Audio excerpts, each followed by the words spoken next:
Hi, I'd like to talk today about taking responsibility, especially when it concerns mental health, mental illness. We're told that we're not responsible for our illness, we're not responsible for our actions. But is that true?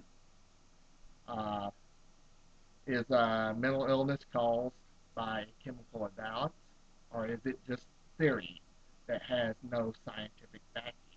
Uh, I personally, after doing many hours of research and after reading Robert Whitaker's book, Anatomy of an Epidemic, I am convinced that the astonishing rise of mental illness here in America is caused by the treatment of the drugs that psychiatry prescribed itself. And I believe that mental illness is not a disease of the brain, but more like a metaphor, which is basically a judgment of behavior.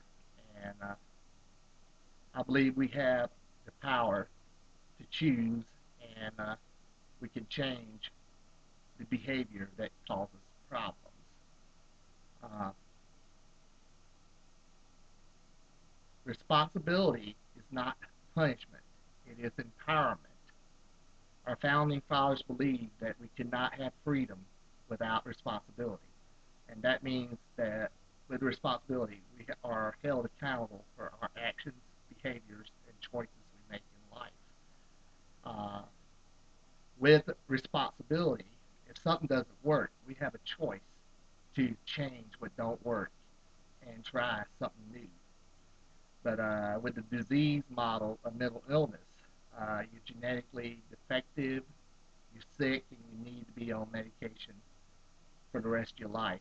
Uh, Antidepressants in clinical trial studies have been shown in a safe environment under close supervision where people feel safe and secure, a high rate of attempted suicide has been documented.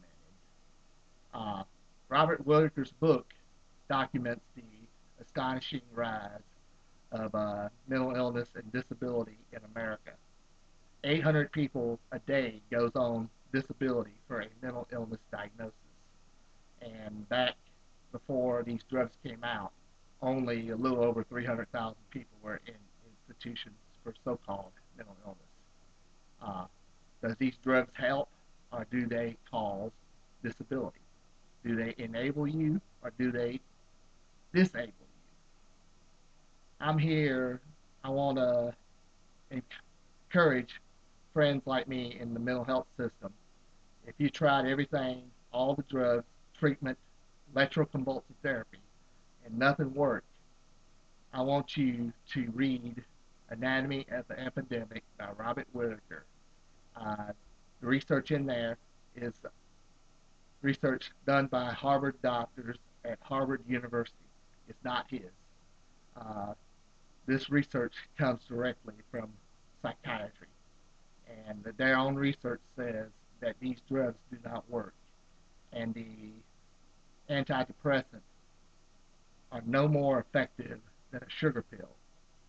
And at least with a sugar pill, you don't have unwanted side effects. Uh, they don't trigger suicidal thoughts. They don't trigger suicidal attempts, and they don't affect sexual desire or ability. Uh, Most treatments in psychiatry works by disabling the brain. If you come up with any scientific evidence that disagree with this, point it out to me, show it to me, and I'll change my point of view. But sometimes, in order to empowerment, in order to get your life back, you have to know when to obey your doctor and when to disobey him. Uh, if these drugs don't work and they cause you constant pain, suicide, you're sleeping 12, 14, 16 hours a day, you've lost the interest of living or whatever, and they're not working, what's the point? Uh, Who's benefited from this? You are the one who made the diagnosis of your illness.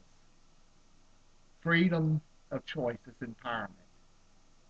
Good people or good patients who's behaved get out of psychiatric hospitals. At the National Empowerment, they say that patients who knows when to disobey their doctors are the ones that make full and true recovery.